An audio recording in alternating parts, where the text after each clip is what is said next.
Acompanhe conosco Pérolas do Evangelho, com Haroldo Dutra Dias. Olá pessoal, bem-vindos a mais um programa Pérolas do Evangelho. Hoje nós vamos dar continuidade a um tema intrigante, fascinante, que nós já comentamos no episódio passado, que é o tema da inspiração bíblica. E nós faremos a nossa reflexão hoje com base em um autor muito interessante, um judeu chamado Heschel. O que o Heschel contribuiu para a nossa compreensão da inspiração, especialmente da inspiração bíblica?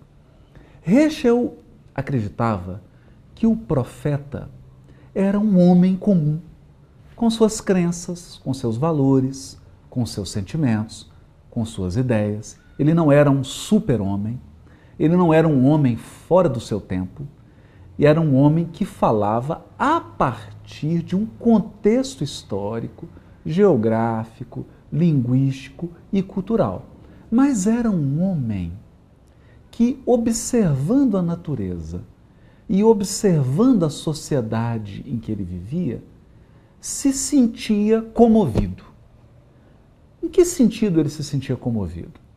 Comovido, por exemplo, com as injustiças sociais, comovido com a corrupção, com o mal, com os desacertos, com os erros da governança, comovido com as catástrofes naturais, com os males decorrentes dos fenômenos da natureza e com a maldade que sempre dominou o mundo.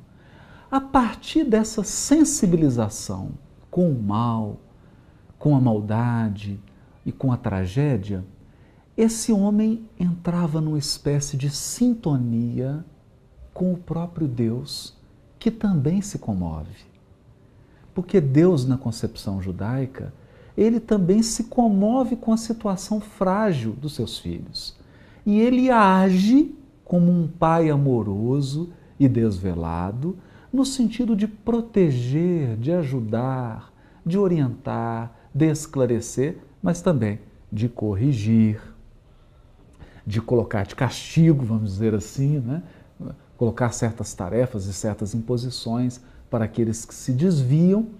E para Heschel, como que Deus atua concretamente na história e na sociedade? Através dessas pessoas que se comoveram.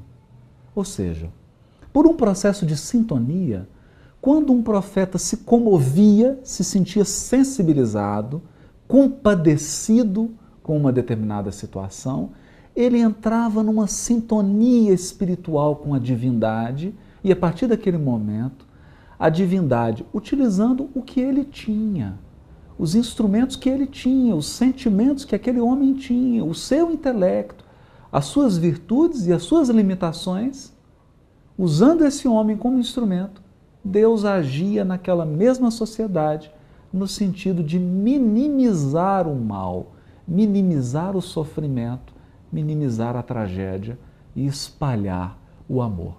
Então essa concepção é tão generosa, ela é tão profunda, que nos ajuda muito a compreender o tema Bíblia como inspiração divina, Bíblia como palavra de Deus, a inspiração bíblica.